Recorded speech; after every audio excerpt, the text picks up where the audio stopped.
It's a landmark moment for Netflix on many levels. So from the micro, is the show any good? To the macro, can Netflix transform itself to a destination site for original content? There's a lot of interesting things about today's release. Probably the most interesting one is how it's being distributed. So unlike other typical serials, starting today, all 13 episodes of the first season of House of Cards will be available for viewers to watch, so you don't actually need to wait week for each episode. Netflix says they are trying to take advantage of what's called binge watching. We have all done this before, where you watch multiple episodes, maybe even an entire season of a show in one sitting. The second interesting thing is how the show actually came to have a home on Netflix.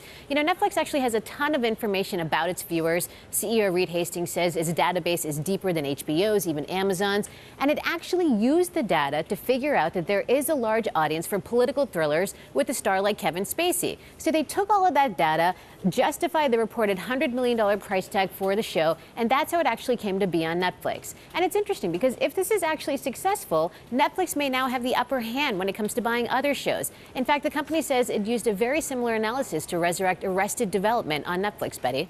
It is interesting, Sheila. And I mean, tell us the biggest issues with this strategy.